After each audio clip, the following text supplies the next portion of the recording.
एक युवक ने अपने पिता से दूर जाकर व्यापार करने की इच्छा प्रकट की।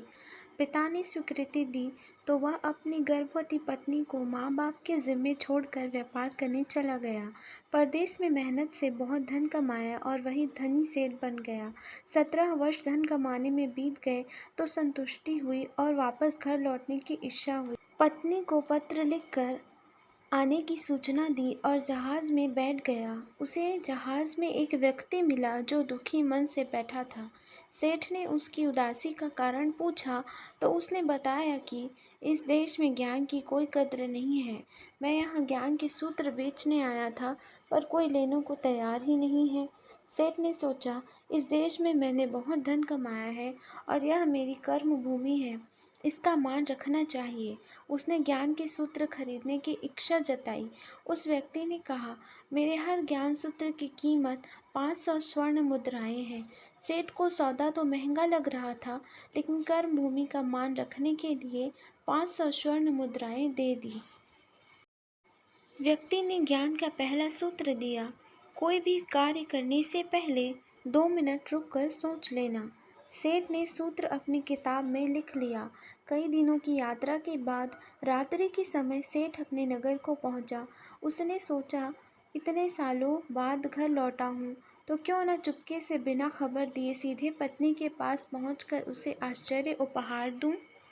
घर के द्वारपालों को मौन रहने का इशारा करके सीधे अपनी पत्नी के कक्ष में गया तो वहां का नज़ारा देखकर उसके पाँव के नीचे की ज़मीन खिसक गई। उसकी पत्नी के साथ एक युवक सोया हुआ था। अत्यंत क्रोध में सोचने लगा कि मैं परदेश में भी इसकी चिंता कर रहा था और ये यहाँ अन्य पुरुष के साथ है। दोनों को जिंदा नहीं छोड़ूंगा। क्रोध में तलवार निकाल ली। वार करने ही जा रहा था कि उतने में ही 500 स्वर्ण मुद्राओं से प्राप्त ज्ञान सूत्र याद आ गया कि कोई भी कार्य करने से पहले 2 मिनट सोच लेना। सोचने के लिए रुका। तलवार पीछे खींची तो एक बर्तन से टकरा गई। बर्तन गिरा तो पत्नी की नींद खुल गई। जैसे ही उसकी नज़र अपने पति पर पड़ी, वह खुश हो गई और बोली, आपके बिना जीवन सूना सूना था। इंतज़ार में इतने वर्ष कैसे निकाले, यह मैं ही जानती हूँ। सेठ तो पलंग पर सोए पुरुष को देखकर कुपित था। पत्नी ने युवक को उठाने के लिए कहा, बेटा जाग, तेरे पिता आए हैं। युवक उठकर जैसे ही पिता को प्रणाम करने झुका, माथे की पगड़ी गिर गई, उसके लंबे बाल बिखर गए। सेठ की पत्नी ने कहा, स्वामी, ये आपकी बेटी है।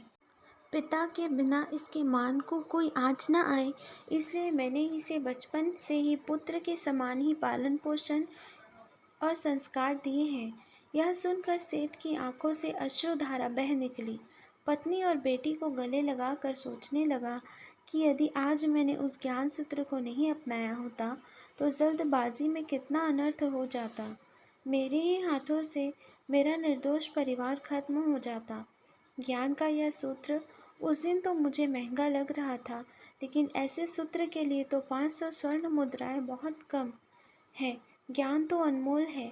इस कहानी का सार यह है कि जीवन के 2 मिनट जो दुखों से बचाकर सुख की बरसात कर सकते हैं, वे हैं क्रोध के 2 मिनट। इस कहानी को शेयर ज़रूर करें, क्योंकि आपका एक शेयर किसी व्यक्ति को उसके क्रोध के अंकुश रखने के लिए प्रेरित कर सकता है। Subscribe our channel and press the bell